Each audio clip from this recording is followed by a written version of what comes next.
Galatians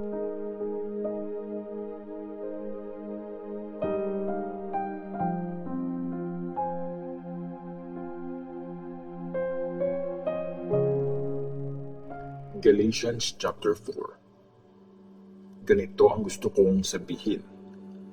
Habang bata pa ang isang tagapagmana, halos wala siyang pinagkaiba sa mga alipin, kahit siya naman talaga ang may-ari ng lahat. Kasi may mga taong nag-aalaga sa kanya at nagmamanage ng property niya hanggang sa dumating ang time na sinet ng tatay niya. Ganon din tayo. Naging alipin tayo ng iba't ibang kapangyarihang umiiral sa mundo nung mga bata pa tayo sa faith. Pero nung dumating na ang tamang panahon, pinadala ng Diyos ang anak niya. Pinanganak siya ng isang babae at lumaki siyang sumusunod sa Jewish law para palayain niya ang mga naging alipin ng law at para ituring tayong mga anak ng Diyos. Dahil mga anak kayo ng Diyos, pinadala niya sa puso natin ang espiritu ng anak niya na tumatawag sa Diyos, Tatay, Tatay ko. Kaya ngayon, di na kayo mga alipin, mga anak na kayo ng Diyos. At dahil dyan, mamanahin niyo ang lahat ng ibibigay ng Diyos sa mga anak niya. Ang malasakit ni Paul para sa mga Galatians.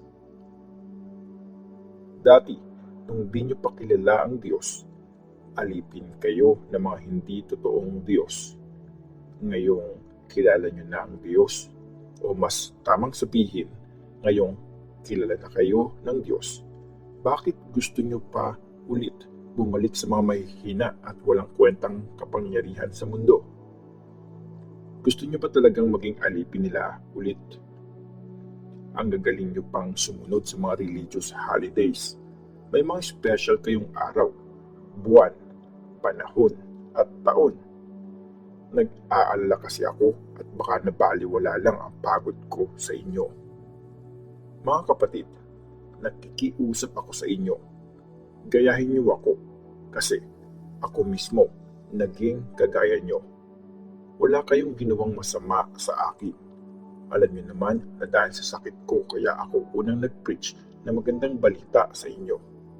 At kahit naging pabigat ako sa inyo dahil sa sakit ko, di nyo ako ni-reject o tinuring na walang kwenta. Winelcome nyo ako na parang angel ako ng Diyos at tinanggap nyo ako gaya ng pagtanggap nyo kay Christ Jesus. Sobrang saya nyo noon. Anong nangyari? Noon nga, kung pwede nyo lang tukutin ang mga mata nyo at ibigay sa akin, gagawin nyo talaga. Tapos, ngayong sinasabi ko sa inyo kung anong totoo, kaaway nyo na ako. Yung mga taong iniiba magandang balita, pinapakita nilang interesado sila sa inyo. Pero sa totoo lang, meron silang masamang intensyon. Gusto nila kayong ilayo sa akin para maging interesado din kayo sa kanila. Okay lang naman na magkaroon lagi ng interes sa isang bagay kung mabuti ang intensyon at hindi lang tuwing kasama niyo ako.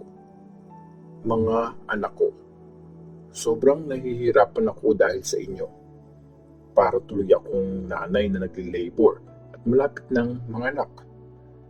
Hirap na hirap ako hanggang sa makita ko si Christ na nabubuhay sa bawat isa sa inyo.